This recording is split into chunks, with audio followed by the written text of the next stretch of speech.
Hey, what is going on, everybody? Welcome to this week's episode of the Intentional Life Podcast. I'm AJ Selby. This is my wife, Amy Selby. And we're here to talk about life. We're here to talk about relationships, purpose, calling, vision for your life, any of the above. We do life coaching as well. And so this is something that we almost view as a little bit of being able to do some coaching to a much broader audience than we can just one-on-one. So hope it helps. So awesome. All right, babe, I'm going to grab the bucket of questions. It's your turn. It is my turn. Yeah. And let's see what we got here.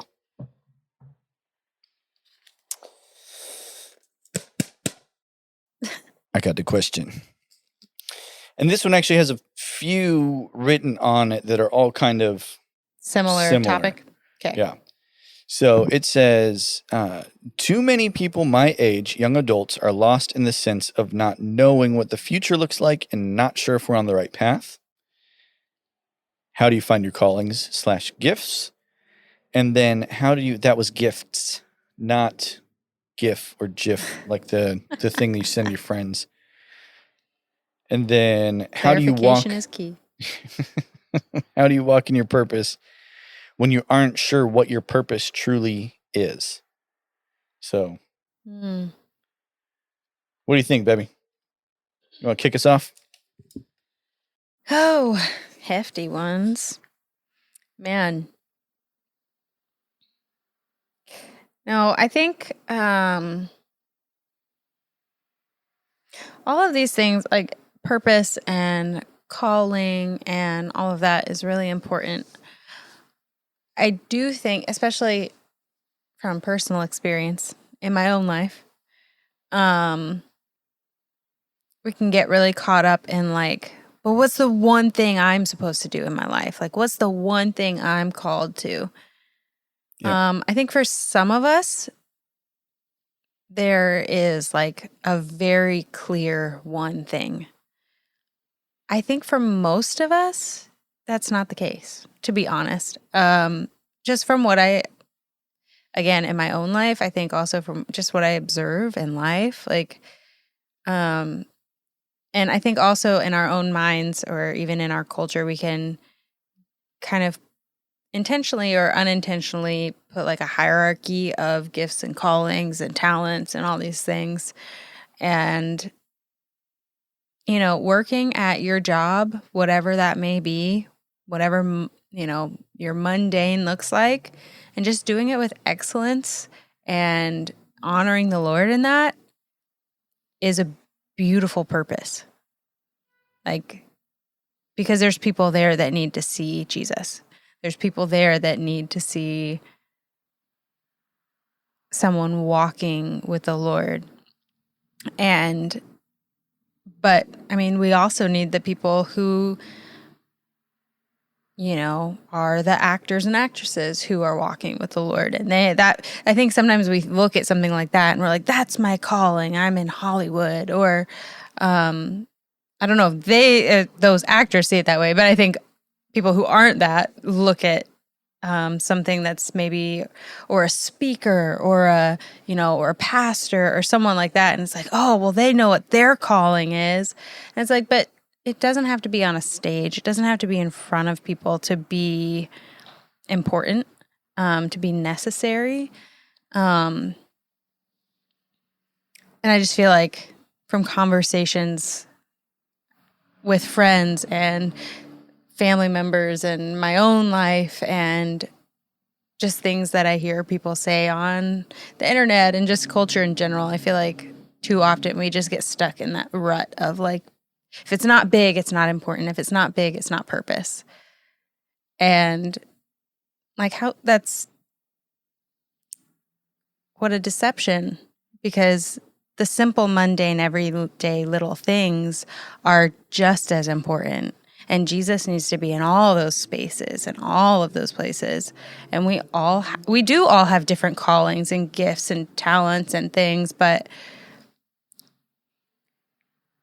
I think sometimes we maybe overemphasize that.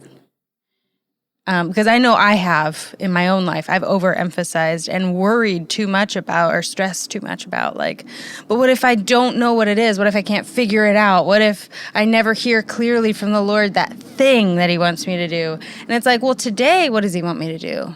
Today, he wants me to walk with integrity and kindness. Today, he wants me to have my ear tuned to his voice so that if he's leading me in a certain way or to reach out to someone or, that I'm obedient to that and that I do that. Like, that's his purpose for me today. And the quote unquote big things or bigger purpose or whatever, like, if we have our ear tuned, like, we'll figure that out. But it's the like worrying and stressing about it and the like, but I have to find it. That, I don't know. Well, I don't think we usually find it when we're in that space. Yeah. I think it's hard to gain clarity, and it's hard to find clarity and purpose in the midst of chaos and stress. Mm-hmm. And when we find ourselves in that point of striving and chaos and stress of what is it, have we slowed down enough to just be with the Lord about it? Because if you're constantly searching, then that means that you're not being. Yeah. And sometimes all he is asking for us to do is simply be with him. And you're talking about if your purpose in life is to show up at work and be the best employee that company has, and to share Jesus with those around you, there's nothing wrong with that purpose. Like, you were talking about that, and I was reminded of Colossians 3:23, which I pulled up. This one is the Amplified, just because I just like how it expounds on it with this, and which is, whatever you do, whatever your task may be, work from the soul that is put in your very best effort as something done for the Lord and not for men. And it's when we can approach our work, it's not working for our boss. It's not working for the company. It's working for, I have this job because it's where the Lord has me at this point in time. It's the door that he opened for me to go and be a light to whoever my coworkers are. And if I can be a light and ambassador for Jesus, and I can do excellence in my work and inspire those around me to do the same, nothing wrong with that. Yeah. That is a great purpose. Yeah. I think also when it comes to purpose, like, that's a big word, because you take purpose away from something and there's no reason for it to be there. So to feel lost and not know what your purpose is can be a scary idea, a scary thing if you're stuck in that place. Yeah. And it's like, honestly, people who don't know Jesus, I don't know how they do it. But for me, as a believer, as a Christian, if I just step back from the, like, I have to figure out the it thing, like the thing, I just step back and go, okay, what's my purpose? My purpose on this earth. And I know, like, this sounds oversimplified, but like, ground level, fundamental, basic, what's your purpose on this earth? To love and be loved by the Lord. Like, he created you because he loves you. He wanted you here. He wanted to show himself to you. Yeah. Have relationship with you. That's enough. And that's hard. Like, it feels hard sometimes to live in a culture where it's always the bigger, better, next thing. And contentment is difficult in our culture. But to just sit and be content in ground level basics if I never have a quote unquote it thing or figure it out, my purpose, calling, my purpose is that I am created by a God who loves the mess out of me, and he wants to have a relationship with me, and I get to love him back.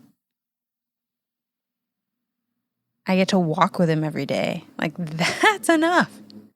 Yeah, Amy, what you're talking about to me sounds like fundamentally being secure in your identity Yeah.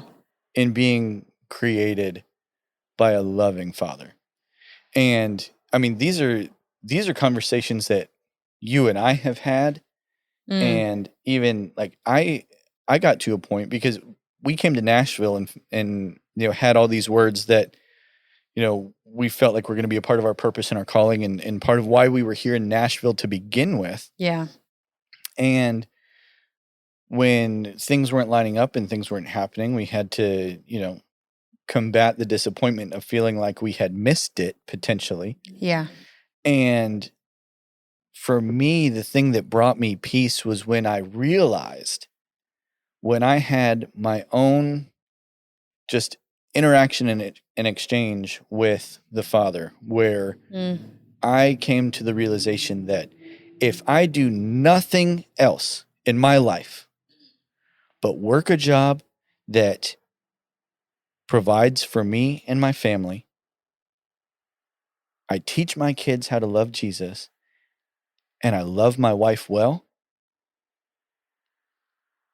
and I live my life in a way as an ambassador for Jesus,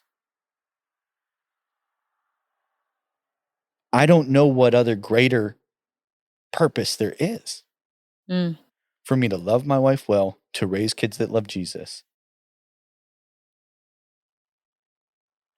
I can't think of a better purpose and calling for my life than that. Yeah. And so being able to step outside of the big and the grand and the thinking that we have to be part of the huge big thing can be difficult, but it's also very helpful when it comes down to the identity at the core of I am created by a loving Father. And if I do nothing else but teach other people to love him, that's good enough for me. Yeah. Well, and I'm reminded of like one of the things that, I mean, the Lord's definitely talked to both of us on this, but specifically you have talked, like we've had a lot of conversations where you've said like the Lord got a hold of you and was like, I don't want you to do stuff for me.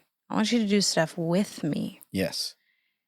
That shifts purpose right there and calling, because it's like, it doesn't really matter what it is that you're doing when that heart and mindset is there. When it's just the daily, I'm doing this with Jesus, with Holy Spirit, like, then it doesn't matter what the job title is, And if there's something quote unquote grander for your life, well, as you're faithful in all the little things that you're doing, I mean, Jesus talks about that, right? If you're faithful with little, then like the Lord will trust you with more. Mm-hmm. So instead of stressing, and as you just said, like you and I have done that. Yeah. Even like since being in Nashville, feeling like we missed the mark, we can't figure it out. And the Lord does have to remind us, whoa, stop. Stop stressing out about this. Like, just be faithful today. Be faithful today, and I'll lead you. Just give me your yes today, and I'll lead you into the things that I want you to do, if it's quote unquote bigger or whatever that looks like. But we're not going to miss the mark when we have our ear tuned to him and we're walking with him every day and we're working with him. We're partnering with him. We're not slaves for him. We're partners. Yeah. in his kingdom. And yeah. So, you're talking about partnering with that we work with God. And if someone is searching to try and find their callings or giftings and walk in purpose when they don't know what it is, what are some practical things they can start to do to try and partner with God in finding what that is for them? Like what their strengths and Yeah. talents and things are. Yeah. I mean, to put like practical feet to that, I mean, there's a million strengths finder tests out there. I mean, you could literally do something like that. Ask people in your life who know you really well, coworkers, family, friends, leaders. Hey, what are things that you see me do well consistently? Like without even trying. I'm good at it. Mm-hmm. And again, it could literally be like, it doesn't have to be big, grand things. It's stuff like you are amazing at administration because look, people who are not good at it, it's a struggle. Like you are great at like getting things going, whatever it is, or you're really great about reaching out and connecting with people, or you're great at networking, or like, I don't know, or even just a like skill, actual talent that they may have. But reach out to people and be like, hey, what am I good at? I'm struggling to figure out what I am gifted in, what my talents are, what my spiritual gifts are, what my tangible gifts are. What do you see play out in my life on a regular basis? And those people hopefully should be able to tell you things that are spiritual and tangible gifts that you have. And then if you still like are even more curious, like there are different spiritual gift tests or strength finder tests or personality tests, whatever, to help you kind of like navigate a little bit more of what's something that if you're looking specifically job wise in that arena of like callings and gifts and stuff, that you can take some of those to help you figure out what jobs you might fit into better. And then you can try those out and figure out if it fits or not, if it works well for you or not. And it's okay if it doesn't. So you try something else. Yeah. And that doesn't mean like flippantly just quitting jobs all the time. Like put in the work and the effort. And then like if it's really not working out, find something else. But and which I think we could probably link below maybe some tests or quizzes that we find helpful. Yeah. Because we have several. Yeah.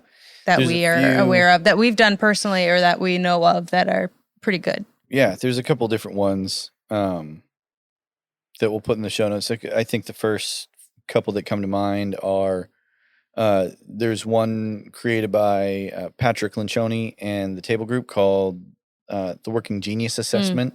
Oh, that one's good. That one's a great one to kind of highlight some strengths and weaknesses in your life and how you function, how you work. Mm-hmm. There's also I know of if you're trying to like find like what you want to do in life for work, there is Ken Coleman's Get Clear assessment. Ken Coleman is a Ramsey personality that helps people get clarity in their career and do work that they love. Even if it's just for your own personal stuff, if you dive into Enneagram, don't get woo-woo about it. It's a tool. It's not some weird, hinky spiritual thing. Anybody can make anything weirdly spiritual and stuff like that. It's a tool. It's a great tool to understand Use it appropriately. yourself, how you see the world, how you communicate with the world around you. Don't make it weird.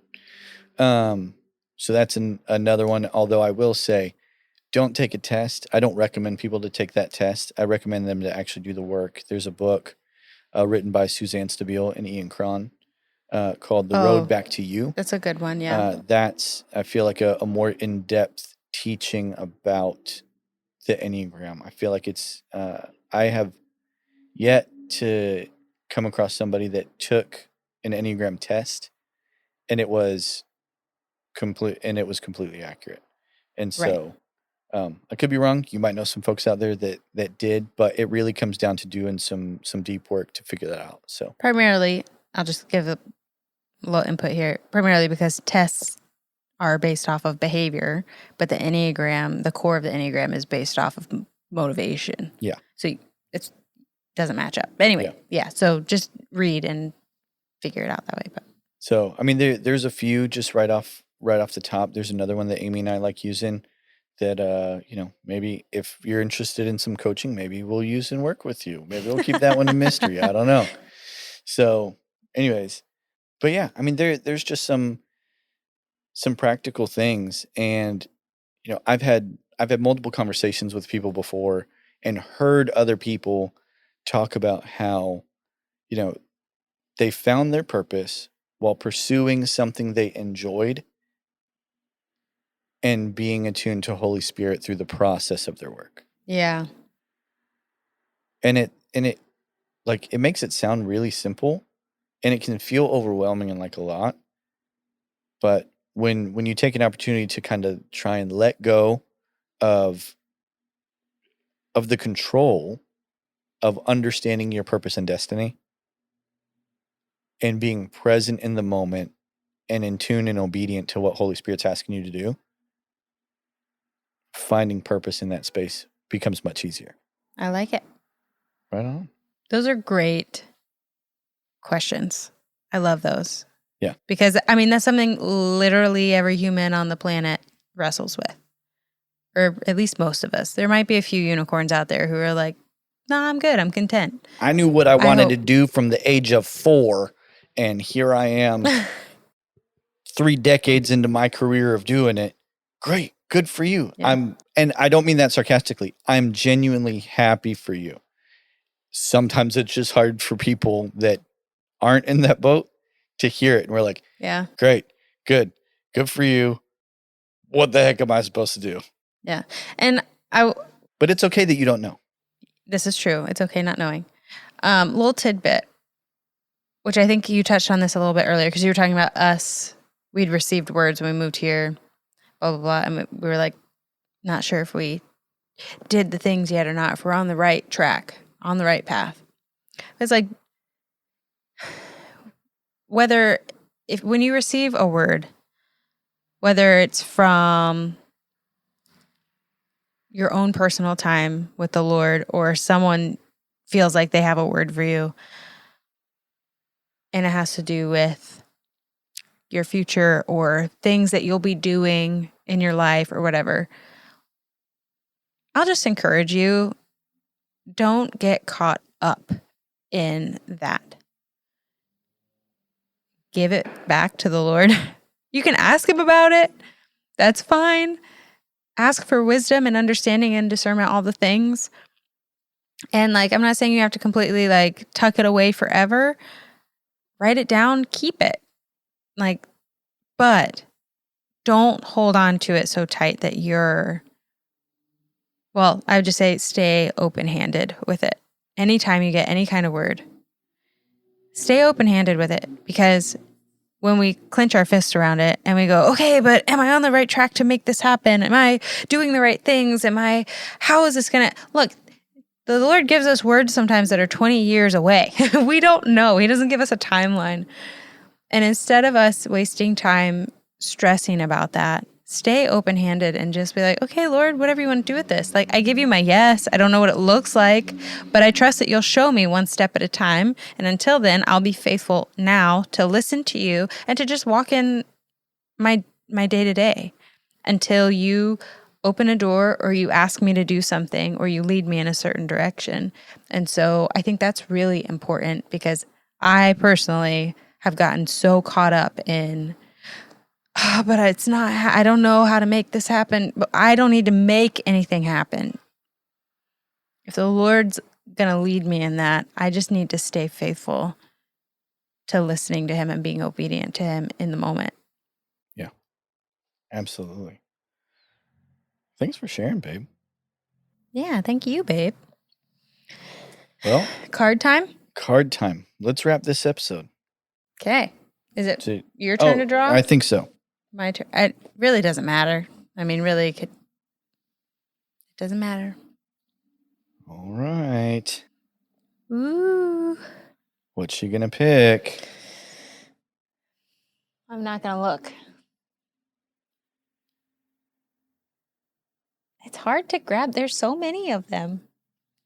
Okay, I got to say, you were wanting me to get a... I wanted you to get an and. I honestly, I couldn't tell what I was getting. Okay, hold on. I got to read through these. Oh, that one's intense. Okay. Is that the one you're doing? No, I don't know. I'll tell you what it is, but I don't think I want to go with this one. Okay. I mean, unless you just love it, you might. What should my gravestone say? Oh, man. But that's not the one I wanted to go right, for. I wanted to go with a more lighthearted, funny one. Go with the other one. What dance would I most want to be good at? Which, I mean, I guess I can answer for me. What dance would I most Are we want to answering be for each good other, at? or are we answering for ourselves? For ourselves. Okay. The dance I would most like to be good at would probably be... Man, I mean, if I could just break dance, like if I could legit break dance, like spin on my head, that'd be freaking sick. That's hilarious. And I mean, yes, that sounds painful, but. How about you? I don't know why this is I don't even know if this is really true. Like if this is how I actually feel.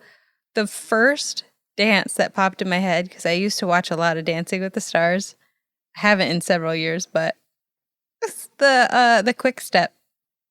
Oh, that's fun. Ballroom dancing, quick step. Because it's so freaking fast and I'm not that coordinated and I'm not that fast. If I could nail that and like do it perfectly, I would feel so accomplished. But I don't really want to learn it at the same time, like in real life. But I'm like, if I could magically just be really good at the quick step, that'd be cool. Nice.